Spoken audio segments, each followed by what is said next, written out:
pasteur wana lelo akota mabele bino ba o diable za ko utiliser pona ko bomaka baninga na nzela na poison likambute. Je vous encourage, continuez à monter les stratégies démoniaques pona ko boma baninga, mais ce que l'homme aura semé il le moissonnera. Papa na kufi atiki tonga atiki libota atiki bana na ye likambute. Mission accomplie. Mission accomplie, gloire à Dieu. Mais un jour viendra, chacun de nous rendra compte devant Dieu. Tribunal Yanzambe, c'est une réalité. Tribunal Yanzambe, c'est une réalité. Comment yosa bengo mutuna Nzambe? Oh boma moninga. Mais pourquoi boma ndekono? Même ici les kambo ezali, to bana Nzambe, to vanda, to solola, to bongisa, to komiti na niveau lelo ya ko bomaka baninga baleka ndeko. Balekande kono poison. Ta protocole. Yango na latin balobi homo homini lupus. Homo homini lupus. Ata ba problème yeko zala. Nazala objet te diable ko salela. Pona ko bomande konanga. Bandeko bazoboma baninga. Bandeko bosala baninga mabe likambute bo continuer. Mais Nzamba za na bomoyi. Asali kunya. Yango yo melaka na nani, yo liaka na nani, yo vandaka na nani. Moment otokomi ekomi moment ya keba. Keba ya Bible bi malheur à l'homme qui se confie dans l'homme. Nzamba yebaki. To comme le moment sous la sonité, mokile komi mabe. Mokile komi mabe, mokile koti na église. L'homme méfiance à une église. Bagapé ça la lisusu te. Pasteur nyonso so abenga rotea. Azana micro na ye. Azana mai na ye. Azana papier mouchoir na ye. Et lelo pasteur à côté une église na pas lié biloko et comme moi passi. Et loko tikali le tout comme ekota na église aka so abengi pasteur rotea. Ana kiti na ye. Ana chair na ye. Ana tapis. Et loko tikali ça malelo na église. Et puis l'élo, sonité, poison à l'église, c'est une réalité. Mais tokundaye, na lela kamwana mobali wana, mobali kitoga lokola yo.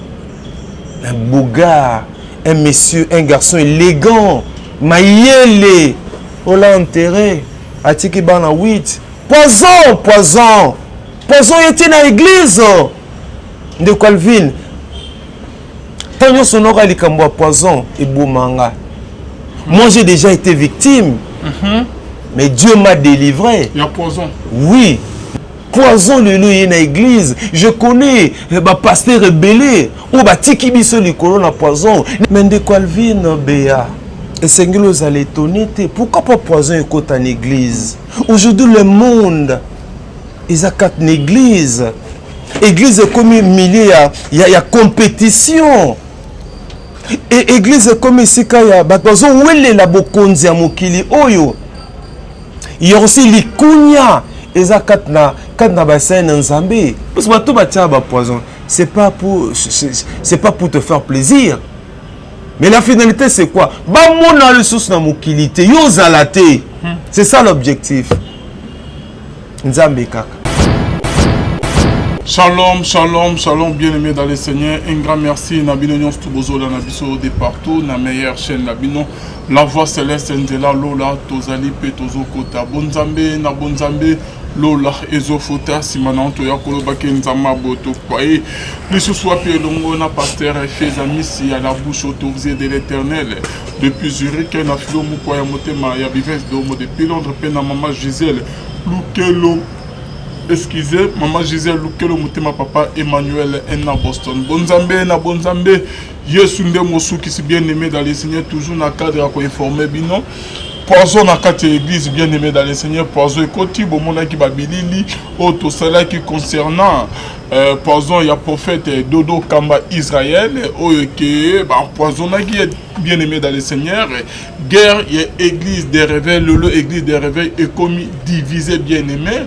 Le commis divisé, tout commis n'a pas pasteur, n'a pas église, qui va dans l'angam, il y a au conseil, n'a pas pasteur, moussous, qui va tirer, n'a pas église, n'a pas on angam, il y a RSC bien aimé dans le Seigneur, où ils allaient diriger dans Dodo Kamba au conseil, tout le monde, n'a pas porte motombo, balbec à 15, n'a pas pasteur, PBD, bazakuna kofinga na ba comité na niveau ba komati na parquet toyoki ke moko ya au conseil apporter plainte na pasteur moko oyadali na RSC koto ya Dodo Kama. Donc avec nous qu'on a apporté des nides plainte na parquet ya matete 4e rue bien aimé dans les vidéos ezali to dans la vidéo OK des nides moko azolela que accueilli na parquet kuna na 4e rue ba yebise que ezali moko na ndé apporter plainte vidéo ezali ceux qui réalisateur ko aider biso a Tchango et goza bien makas to comme wat na église corps de Christ bien aimé après poison il y a pasteur Dodo Kamba un autre peu pasteur empoisonné tozo que nous le soit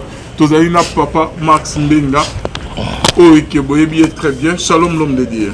Shalom, Ndekonanga, Alvin Béa, merci pour l'invitation. Shalom, na Nzambe bozolanda biso bipai na bipai, tika ete Nzambe a sunga biso turba biloba lobate.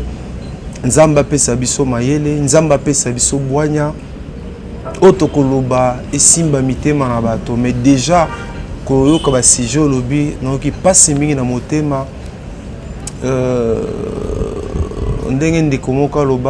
J'ai cherché le monde, je l'ai trouvé dans l'église, même si Yemoko Pelelo, sous modèle, même si Yemoko Lelo, te belé baiki na limemia na ye, baiki na botusi na ye, kasi ndenge bibliologie, troye babango na misala, et puis les temps. Ezalaka instrument moko oyo esunga biso koyeba nani aza nani losambo na ngai eza te bozwi ya mokili oyo ebungisa biso nzela alola te.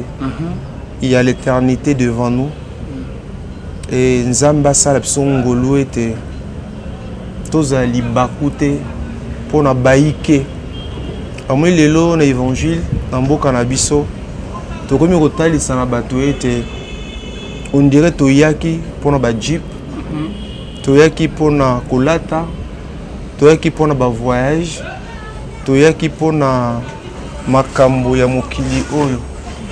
Et maintenant que belé lokola basi bazui yango, makambo Nzambe komi lokola mo mesano.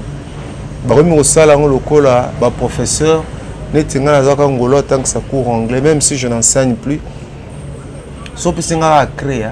Donc quand on a classe c'est sans forcer pour nous un programme na mutu etika langa libela ya mo lelo église au lieu d'influencer mokili mais lelo mokili e bendi biso na église et boleo mokili e bendi biso des gens qui ont commencé avec Dieu bateau avec un instrument efficace un instrument puissant Nzamba sala qui na balo yembo na matia.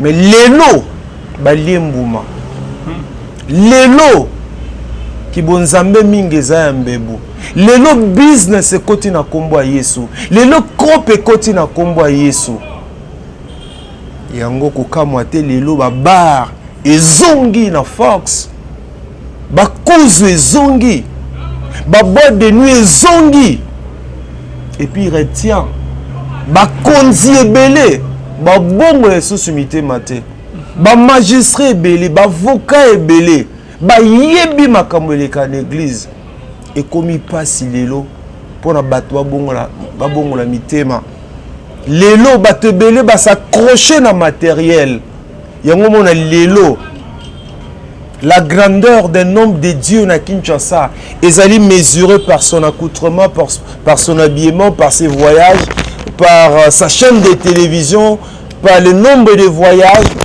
par des relations qu'il entretient dans l'autorité en Mboka. Et ce qui a été la grandeur d'un homme de Dieu dans le Congo, surtout dans Kinshasa, ils allaient par rapport au nombre nombre ba membre o ba fréquentaka église oyo azali kokamba yango zomona makamo nyonso to lobiara na nonsta yo esengeli ekamwisa yo te ekamwisa pe ebele na bato te yango nasepelaka na nzembo ya David pasteur David Bubuya olobi tobandaki na molimo mpe tokomi kosisa na nzoto ndeko sala keba. Bon, l'amour de l'argent, la cupidité, le populisme et mémé belé na kubunga et basa le belé ba créer comment dirais on ba approfondir ba relation na bango na Yesu bango ba approfondir ba relation na bango na ba magistrat ba relation na bango na autorité ya mboka ba relation na bango na ba généraux ba relation na bango na ba konzi ebele et ça les force na bango yango bazo nyoko la peuple de Dieu yango kamwa te lelo ndeto le kabe mission boye ebele ngala mona bato sanga Alvino je vais le faire arrêter peut-être na mission ngo lelo nga bato ebele na kena ko mona bango pona ko supplier ba on a bien non Alvin fait son travail. Botika, pourquoi vous voulez le traduire en justice? Peut-être n'absent lilo. Mais les belés nazala avocat na yo. N'abino laisser ces jeunes là. Asa Moussa na bien. Et toi ba nzambe s'il y a des problèmes, les mains sera comme botika ngamoko Alvin yo kakanga na romone non solo la nae. Vous comprenez? Mutosa azumwa dollar, mutosa créer ba relation et biso toza na ngote, toza lelo pamba, ya moni lelo, j'ai cherché le monde. Je l'ai trouvé dans la église, je l'ai trouvé dans l'association des musiciens chrétiens du Congo ou Batoisi AMCC. Cette grande structure, héritage mounene, au Charles Mumbaya, à Tikela Bisso, Metala Lelo. Et comme il a la COP, et comme il a la business, ou Batou Bazi Yango Loko et Loko na Bango, Batou Banganzami, et comme il a Loko na Bango, et comme une structure, au lieu de la promotion musique chrétienne, au lieu de défendre la valeur et royaume. Au lieu de défendre ces structures, au lieu de contribuer à la promotion, il y a artistes, la formation même à artistes, mais le comme le comme structure opportuniste ou surtout que tu as la phase électorale, les gens voyant les intérêts, et je sais que les gens ne seront pas contents de moi. Je sais qu'ils ne seront pas contents, mais je me suis dit, vaut mieux plaire à Dieu que de plaire aux hommes. Voilà pourquoi on a chargé la communication MCC. Voyant la dérive de gens que nous prenions pour des modèles, des gens pour qui nous avons servi, on s'était dit, ils étaient des véritables serviteurs de Dieu. Mais je me suis rendu compte que c'est l'hypocrisie, c'était de la tactuférie, bombani derrière la Bible. Mais heureusement que le temps nous a aidé à Koyeba Nanazanani. Excusez-moi pour cette longue introduction, mais je crois que cela valait la peine. Tobeta di solo AMCC, je crois mais qu'il y a un deuxième volume de l'émission Nabiso. Tobeta na lisma solo ezo sama na église corps du Christ. Papa Maximenga, pozo continue à kate église.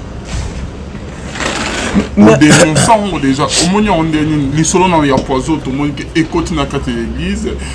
Et là nous nous bassurons. Mais de quoi vient Béa? Et c'est que nous allons étonner. Pourquoi pas poison écoute en église? Aujourd'hui le monde, ils ont quatre églises. Église est comme milieu, il y a compétition. Et église est comme ici quand il y a batozo où est la bokonzi à mokili oyo. Il y a aussi les kunya. Ils ont quatre bassin nzambe. Biso to ki bana mike, nde na robaka tango nyonso. Beaucoup une église, tout qui na moment bagapé, ba journée de réflexion. Au mona ngana na ponda limbondo. Lokwa na zamongo. Yo ye par exemple na pondu soki nini. Mais comment parfois bakaboli biloko. Biloko nanga et que parfois pas Jean-Jacques. Biloko Jean-Jacques kabe ki nango yo lié. Oyo yaki nango parfois ndeko John Famba allié yango ozoli yango na kimia sans arrière-pensée. Mais aujourd'hui ce n'est pas le cas. Bana poto belé, bana poto boni oyo ba kufi lelo na Kinshasa likola poison. Je connais une maman.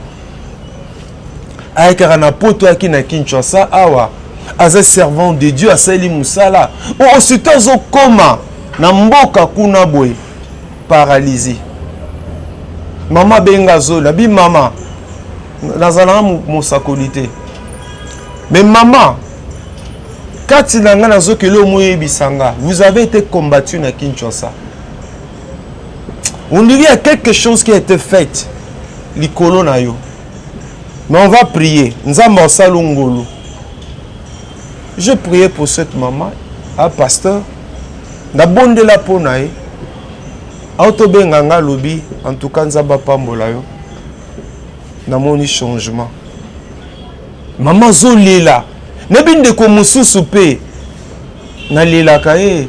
Muninga na ngai boga. Tata bana 8. Aote France. Aiki akosa na Kinshasa. Mais tokunda ye na lelaka mwana mobali wana mobali kitoko lokola yo un boga un monsieur un garçon élégant mayele ola enterré atiki bana 8 poison était na église de Calvin tanyo sonora likambo poison et bomanga. Moi j'ai déjà été victime. Mais Dieu m'a délivré. Il y a poison. Oui, Nazala victime. Mais ça, c'était la main visible de Dieu qui n'a pas voulu mon déménagement.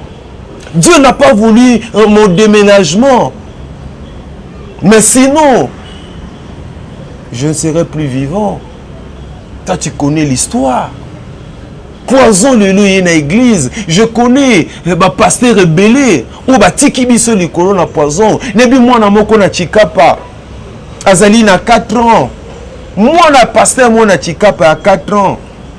Oh le loi tika biso à cause ya poison. Exemple c'est belé. Yango le l'homme méfiance à l'église. Bagapé ça la lisusu te. Pasteur nyonso so abenga rotea.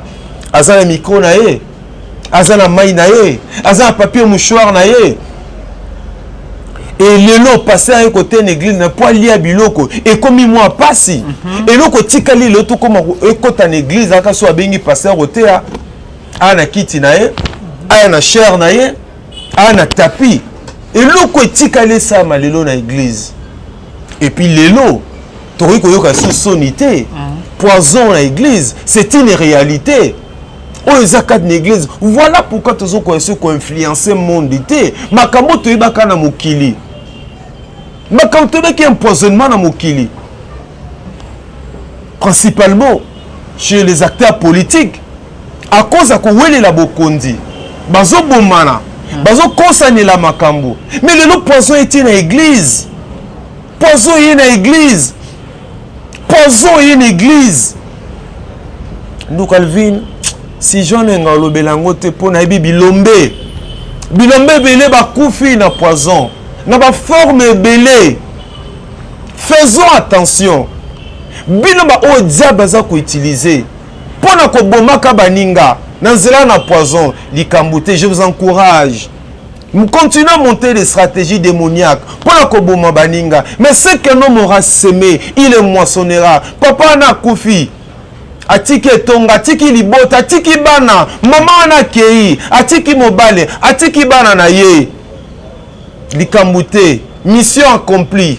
Mission accomplie, gloire à Dieu. Mais un jour viendra, chacun de nous rendra compte devant Dieu. Tribunal Yanzambe, c'est une réalité. Tribunal Yanzambe, c'est une réalité. Comment yo sa bengo mutura Nzambe? Oh boma moninga. Heureusement que je comprends aujourd'hui. Ce n'est pas puisque Moutouabeng est pasteur, ce n'est pas puisque Moutalati école pastorale qui a zali réellement pasteur. Aujourd'hui, nous avons des infiltrés, nous avons des intrus dans nos églises. Il y a un collègue de Calvin à lobby. Ce ne sont pas ceux qui disent Seigneur, Seigneur, qui entreront dans le royaume des cieux, mais ceux qui écoutent ma parole. Ceux qui écoutent ma parole. Dieu n'est pas impressionné par la fluidité du langage. Dieu n'est pas impressionné par notre morphologie. Dieu n'est pas impressionné par kolata kitoko nengote cravate no ba bleu bleu boy. Yango lengi sakanzambeta, mais ce qui intéresse, ce qui impressionne notre Dieu, c'est notre marche, c'est l'intimité que nous avons avec lui. nzambe outside ya mutu apparence wana elobelaka eta apparemment mokolo so encore sebele je ne t'ai jamais connu. Je ne t'ai jamais connu. Je ne t'ai jamais... Pourquoi bomande kono? Même ici les kambo ezali. Toi bana nzambe, to vanda, to solola, to bongisa, to komiti na niveau lelo ya ko bomaka baninga ya ngomo lelo. Bomoko unité. La communion fraternelle que nous avons connue dans les temps dans nos églises. Et c'est lui. Mutra mutazana kanae, mutra tuna bloc nae, obenga ndekwa yoka nazana retraite. Nazana ngomba, asani na retraite te, asani na ngomba te. Combien bana poto ebele bayaka na Kinshasa, bateli bango ba poison. Nani histoire moko noko ka passe, ndeko moko ota poto. Mais yesiko bato nga bomae, famille na ye. Famille na ye, comme anakotina mbongo, basalela e misala. Hein? Famille esala te eliaka mbongo tozotonga ndaku tala kutu yango ekomi na 3 niveaux nzoka ndaku wana te nzoka lukuta na lukuta bana poto belé bazo ba déception bana poto belé mité mezoki ba escroka bango ba kosa bango mena ba famille na bango alaka bango te tout d'un coup brou ye wana kita comme na Kinshasa. Voilà sanga ndako. Nena mona lopangu boye boye. Mitema ezoki. Famille s'arrange muto totongela ndako te. Abana kotinda mbongo. Non. Baleka ndeko. Na poison. Baleka ndeko na poison. Papa, bana poto boni to kundi bango awa. Ayaki alikunya. Toi frère ba master likunya. Yango yo melaka na nani, yo liaka na nani, yo vandaka na nani. Moma otokomi ekomi moma ya keba. Keba ya Bible bi malheur à l'homme qui se confie dans l'homme. Nzamba yebaki. To comme na moma isusu ya sonité, mokile komi mabe. Mokile komi mabe, mokile komi mabe, mokile koti na église. Mokile koti na église. Yo connaissez Calvin? Tu penses que ces gens-là vont se prendre à biso? Il y a un moment où il y a bima na milliard de pasteurs. Na mi bimisa. Non, bah on a mi bimisa na milliard de pasteurs. Il y a des églises dans le tiers sous ma coloté. Et ça, ils ont ba yembi. Ils ont bateau. Ngana yoko fréquentant les sous bangote. Pour na sa nini, na mi bate là, mukiliza mabe. Merci beaucoup, Papa Max. Mais depuis normalement, pasteur, mon bâtiment a été poison agi, hein? Voilà. Protocole, Papa Alvin. Je pense à cette servante de Dieu. On a yebaki. Bino bata protocole. Yango na latin balobi homo homini lupus. Homo homini lupus. Na pesi bino te pe bato bo sala littéraire bo traduire. Homo homini lupus de Calvin, maman pasteur, la servante de Dieu, confiance à banana église. T'as la degré à confiance dans service à protocole naï. Nzoka service à protocole balia kimbuma. Service à protocole diable à côté libango. Diable tout dit sa minamité manabango. Ozala muto ba osai la te po boma pasteur na yo.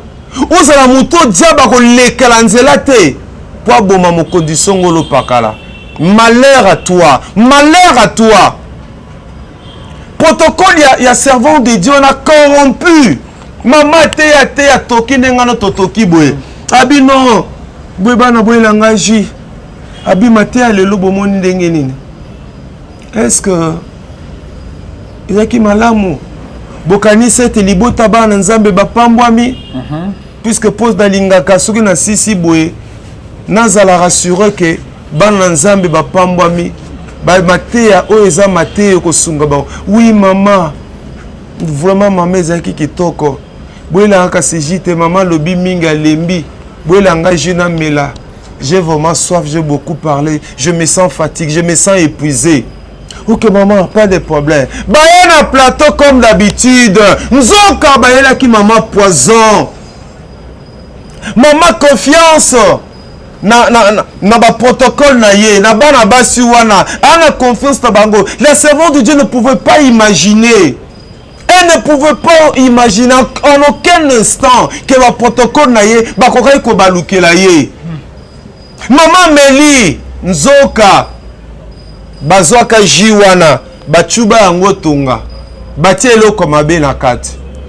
Batie tonga poison na seringue. Na seringue non o ji yango yo ale bazi nini bazi ya seringue non bachubi bakotisi na kati ya ji maman mela baji ya carton na bona tanga kombo. Maman pas en confiance aveugle. Maman Meli azungi na ndaku non ba manifestation terrible ça ne va baba mais ma maman à l'hôpital ba sale examen non tomoni substance chimique moko toxique na kati ya nzoto. Heureusement famille wana eza ba famille nzala te lokola biso po biso to ba famille nzala apa Yesu na sena moi oyo tona mutu te robetela tolo tozana mutu to bate ke yelinga lelo boy na benga de to mona bande ko mususu gloire à Dieu, nous bénissons l'Éternel pour na bango. Ce problème ezali abengi général abengi colonel abengi na poto, mais nous on n'a pas de gens et nzambe parfois linga kezala bongo ozaka na Yesu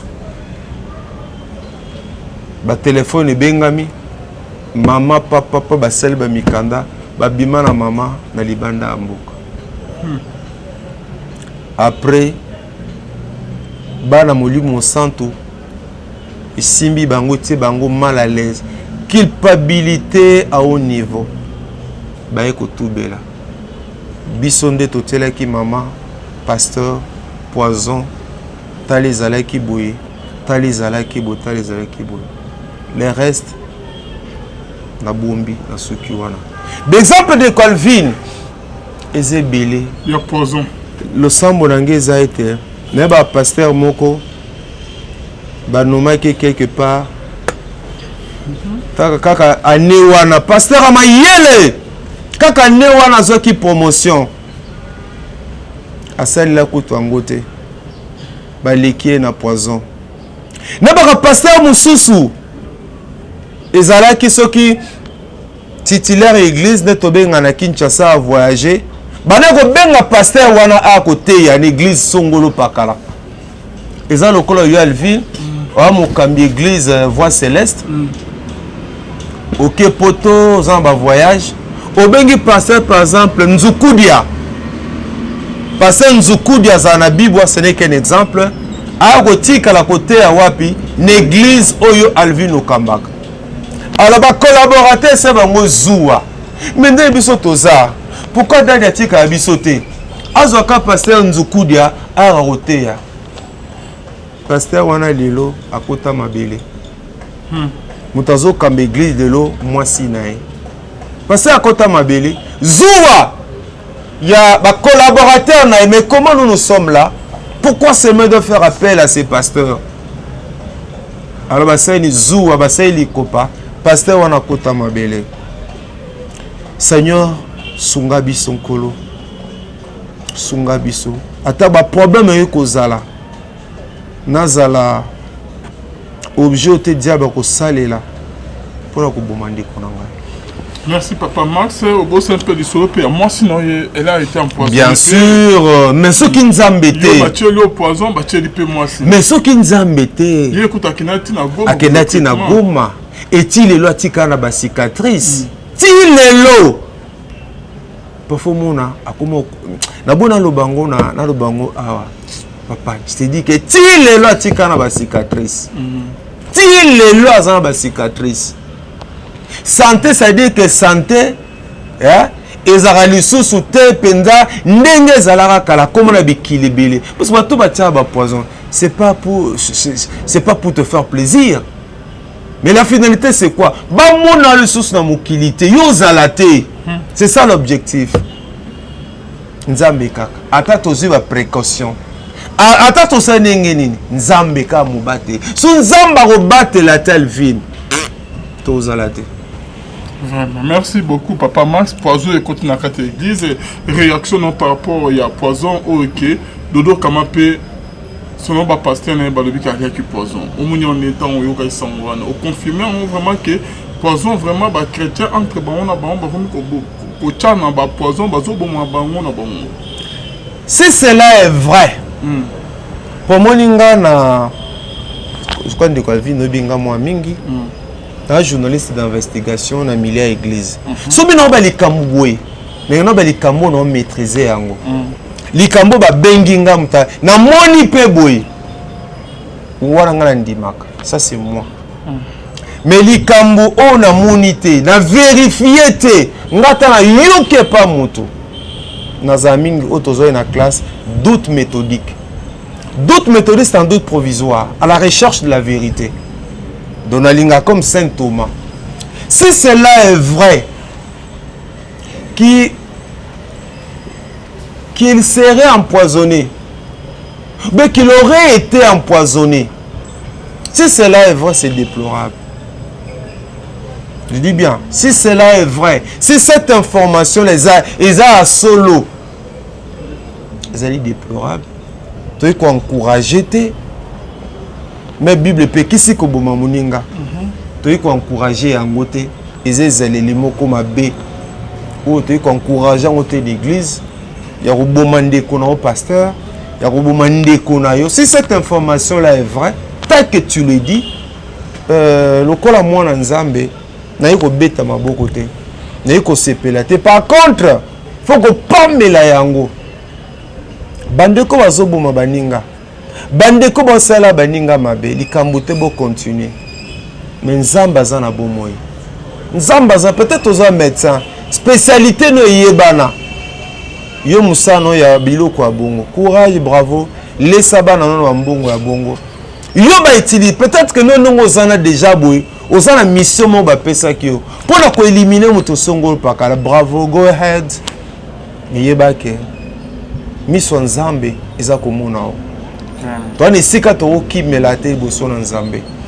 mais loko musu pesa na Kinshasa na Congo lelo à la recherche ya ba buzz ya ba nombre de vues makambe comme belé na église ya on a senga na église na nzambe beaucoup de discernement et puis là c'est la religion sous télé lobby sur l'église likamonyo so bou na ba réseaux sociaux ba secret za li sous té na bito to nga réseaux sociaux yo que la biso mawa réseaux sociaux bon de la pona biso réseaux sociaux peut sa biso solution tous années administration de l'église comme dans les réseaux sociaux administration de l'état ba document à l'état au moins n'a pas et pouf et c'est bimi dans les réseaux sociaux et peut ça peut bien te pour nous aussi ça tout le rappel buzz dans les réseaux sociaux le montage est comme il peut belé le bleu sur la salle boy pour nos réaction à bateau na salle bo pour bateau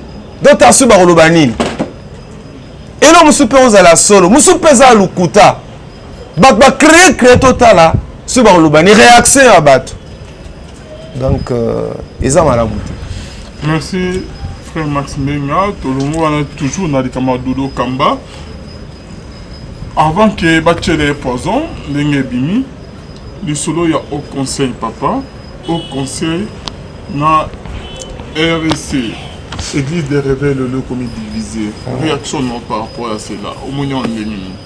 OK merci de Qualvi dans le baete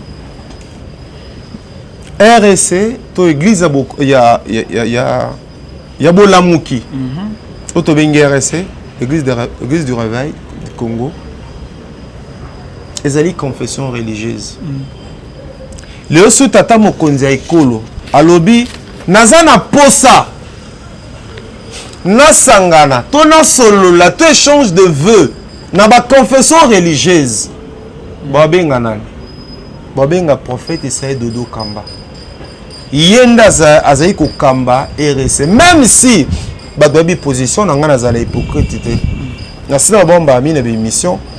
J'aime le prophète Israël Dodo Kamba. Aza la morphologie évangélique. Aza la morphologie évangélique. Nzamba pese ba tout évangélique ebele. Et dans Zéla naïe, tu belé baye pas dans colo. C'est un pasteur, il est jeune mais différent de beaucoup de jeunes. Aza ba potentialité ebele. Et nzambe lelo a memie musika ya kokota eti na ba circuit ya ba kambi ya minene kati na mboka oyo. Nous bénissons l'Éternel. Mais eloko nga na sepela na ngote, je l'ai toujours dit. Procédure, méthodologie oyo et salemaka pour qu'il arrive au pouvoir. Pour moi, ezalaki longo banite pour na biso bana nzambe. Mais gloire à Dieu, réconciliation et salema na kulutu na ye évangéliste. Omoni lelo a politique côté na église. Et lelo politique nde komi ko dicter église. Lelo politique nde komi ko loba. Biso tolingi muto songolo pakala. Biso tolingi boye. C'est ça le mal. Yango église na nkolo et peu de saveur. Oto bana kimongo bo kenzu. Bo kenzu église esili. Je monte qui na point de presse n'Africana Palace. Ah ouais, je crois que le prophète Saïd Dokamba, son bureau qu'il avait organisé. Totonda ba journaliste batonda. Na ki mutami bala koza parole pour na tuna mutuna. Na kasi bazan ba archive. Et lelo ba ko benga prophète. Ba ba ke ndeko Max. C'est pas qu'il n'aime pas le prophète Dodo Kamba.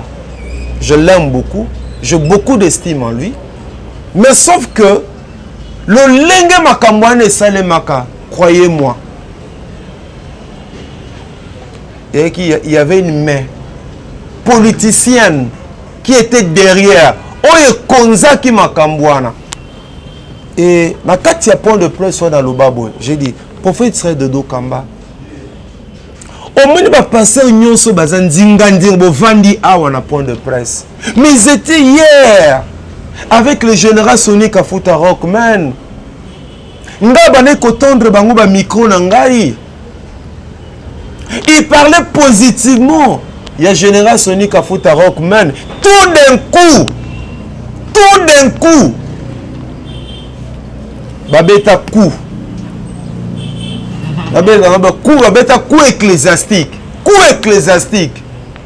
Au regard des intérêts, au regard des avantages. Ils sont là, tout se passe au bazanayo.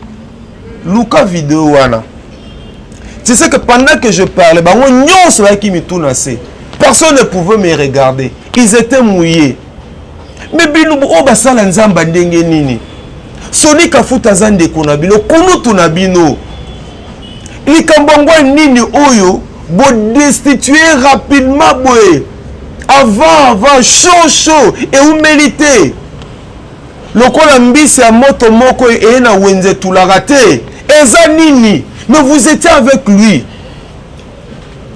si makambo bozo reprocher za solo mais lokola bana nzambe boye bisaki yango te avant boye le prophète Saïd Dodo Kamba, faites attention avec tout ce pasteur.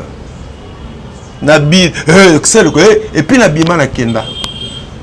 Mais Lélo, si on a posé bango question, baïbi que maintenant on croit que Lélo va faire ça a raison. Parce que tout ce passé qui était là avec le prophète Saïd Dodo Kamba, certains ne sont plus avec lui. Tu vois, certains aujourd'hui ne sont plus avec lui. Et moi, c'est par rapport à éthique. J'ai eu à causer avec certains d'entre eux. Et ça m'a kambo ba yebisa kingai. Na seki kaka, maintenant ko lobango na médiate, na seki. Je comprends que l'église, les autres se monsieur na molimo mo santuté. Molimo santu aza écrasé, molimo santu azali étouffé. Le long de politique à mokilesani et continue l'église. Parlons le lobani papa. Mais l'inga nangeza clair. Politique n'est kaboli au conseil na non comme na au conseil te na zone c'est seulement ba RC. Le long église molimo au centre azo kamba sur église ité. Lelo église ekambami na ba intérêt et politique est comme imposer. Nous voulons plus d'Alvin. Nous voulons pasteur Atabakutuba. Ton pasteur Wazola Dia Yende Tolingi. Alors qu'est-ce qui va se passer? On va créer des temps de circonstances. Pour ça nini balongola yo. C'est ce qui se passe. C'est ce qui se passe aujourd'hui. Yango loko salanga passe. Yango zo mona lelo que église eko que ce ko influencer te. Baba, bakuzu, biloko esani. Ezongi na force.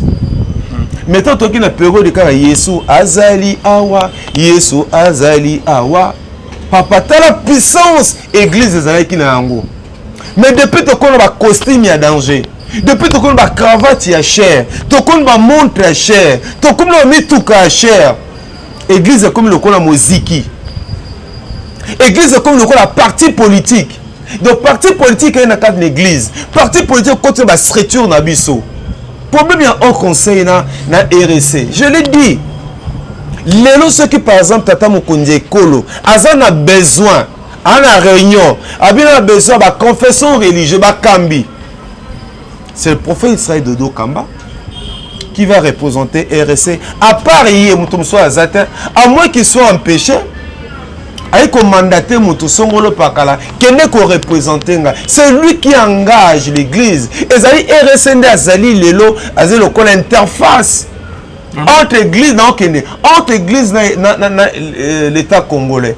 Et au conseil, c'était déjà, je dois donner ma position, mon opinion était, le lengue à prophète Dodo Kamba, il y a comme na bokonzi, dans le bango, c'était pas la volonté de Dieu, c'était pas, là, c'est quelque chose qui a été monté, hein, en toute vitesse, au regard des enjeux, au regard des intérêts, dans le Wakango tout le temps. Mais dans le problème, mais je l'aime beaucoup, je dis c'est un pasteur, à un aspect morphologique, évangélique, et l'élo, tout nzamba pesaye, la kanise était, avec au salama kambo ebele. Et Azali Mouton en Zélande, jeune ébélé influencé, jeune ébélé positivement. Là, il faut le reconnaître de ces côtés-là. Mais seulement, dans le lenga kozabokondi, on est un jeu politique, il a joué, n'est-ce pas, pour qu'il arrive à ce niveau-là, tout est tranquille, et il y a un problème en Zambété, on a une organisation humaine, organisation charnelle, au regard, il y a makambo belé, ou un tout type. Mais l'élo, c'est le prophète Dodo Kamba comme au Kambia RSC. Yenda Zali habilité à engager RSC. Alors, au conseil, bandi pelé loté. Au conseil, et bananango depuis Kala, RSP Zalaranango. De l'angi basa même débattre. Basa même débattre quand il y a au conseil et na RSC. Et dans au conseil, c'est peut-être une année. Motumso a eu pouvoir, Motumso a eu pouvoir, Motumso a eu pouvoir. L'interface, il y a l'église de l'OCC, RSC, oui, Kamba mi na prophète Israël Dodo Kamba. Voilà, c'est ça un peu. Pour la RSC, il y a au conseil. Pour nanga RSC, Azali, Père Kozalaka, jusque-là, il y a Azali Kolo, il y a au conseil. RSC Ndazo Mela, Azali Kola, Nzoku, hein? Yenda zone mela, même au conseil, à la carte RSC, on a repris la RSC sur cette plateforme. Donc, on a débatté, on a une plateforme, mais le lot, au conseil, c'est confession religieuse, c'est ça. Mais RSC, c'est confession religieuse, dernièrement, le la missionné. Mais bango balobi avec nous qu'on a des cas na émission lobi que au conseil za likolo ya RSC il faut pas comme on dépend na au conseil batata baza kuna papa na au conseil batata ne basangani apôtre Mutombo Albert Kenza Mukuna bazaza ebele basangani wana na au conseil il faut ba leki ba dépendre na bango. Non, c'est pas que ba leki la question ba leki ba dépendre na bango te. RSC zali confession religieuse. oyo ezali indépendante. Mais batata ne bakréaki RSC bazwi lisusu décision ke babuka yango comme kodépendre au conseil batata wana ne bakréaki yango avec Akenza évêque Mukuna apôtre Mutombo baza wana ebele papa naza na limemia na batata nyonso il faut reconnaître ete pasteur walesa baza kuna na au conseil naza na limemia na batata wana basali musamu ne na mboka oyo.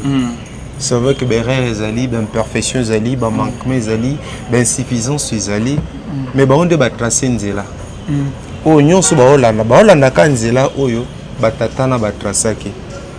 Donc au conseil dès dans lobby, tu ko comparer na RCT. RSA zali confession religieuse, lokola catholique, lokola missioni, lokola kimbangu, lokola islam. Pour nga naza analyste chrétien nenga cause l'objectif parce que na ebisio que le lingue ya prophète Saïd Dodo Kamba cause bokonde pona nga na mo la COP et la COP ezelo komo boye bon soni falongwa pona boye papa le bobo omine ke namba ngomba pouf on se rappeler que bokonzi nzambe memaka et même c'est la bénédiction de l'extérieur qui enrichit, il n'a fait sur d'aucun chagrin.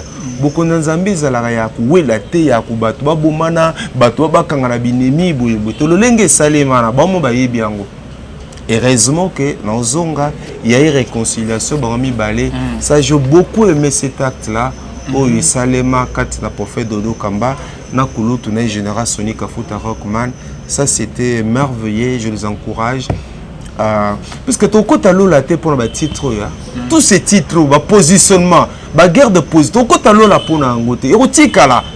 Mais il y a qui nous calvit au qui n'a pas élection. Tozo qui n'a pas élection. Ou ils ont année électorale. Bas structure est beau ta me belé. Objectif nango. Biso toi na batu belé. Biso toi peso batu. Tata mokondi.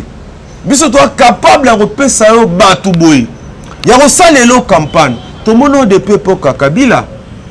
Tout le monde de peuple Kabila. Au lieu que Bambongo bima est belé. Bambongo bima est belé. Au lieu que Batu Babunda pona Bambongo. Bapesa Bambongo. Oh muta kati na ndengi na ye. Ils ont sécrété. Ba yibi yango bango moko.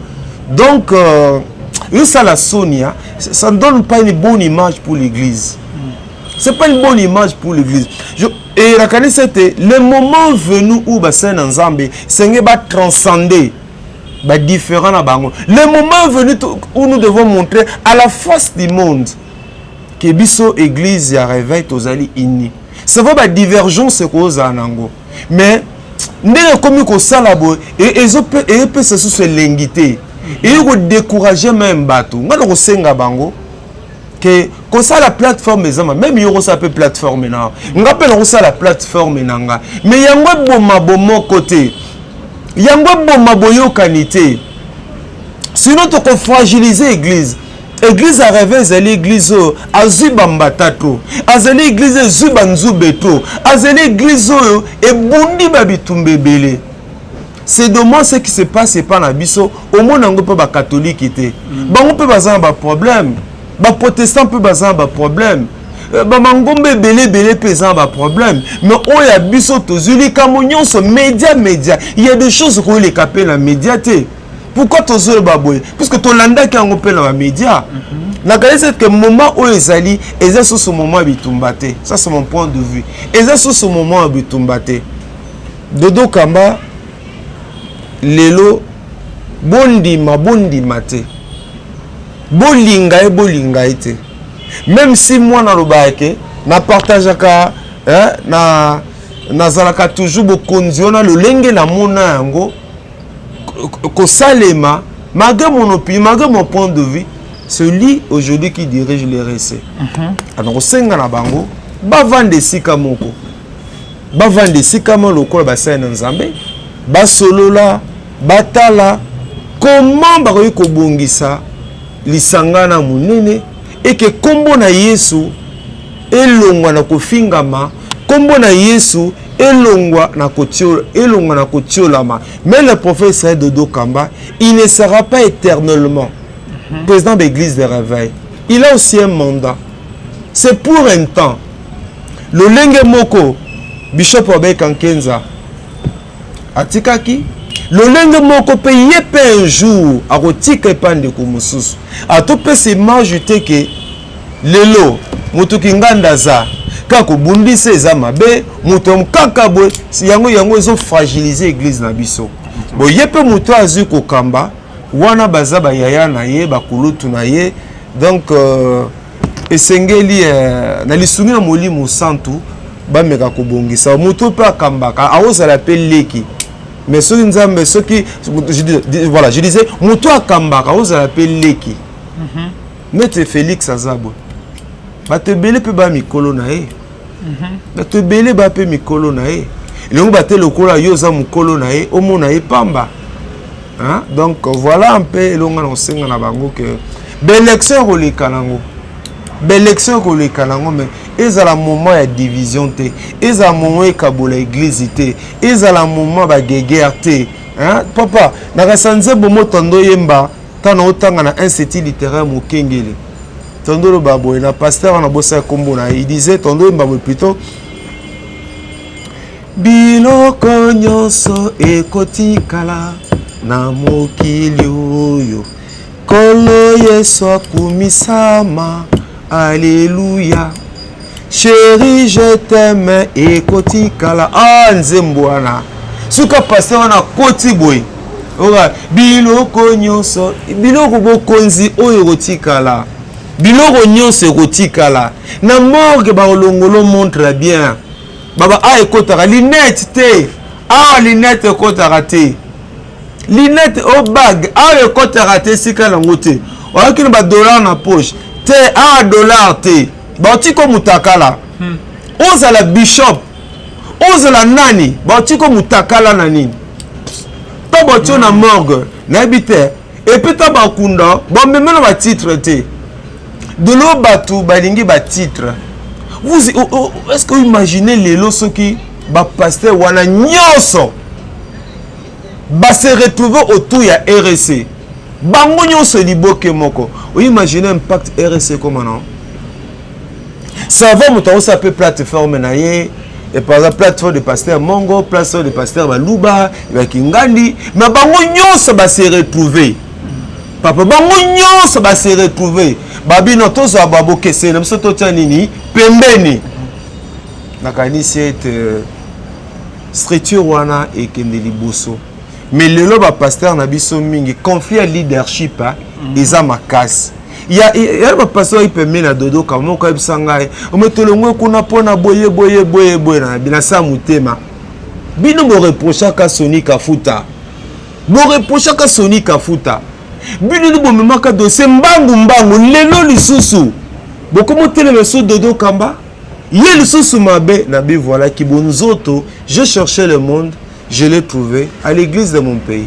Merci beaucoup, Papa Max Menga. Pour nous ceux qui sont question, il y a ceux qui ont dit qu'avec Moukouna, apporter Denis les plaintes dans le parquet, il y a limité 4 mairies.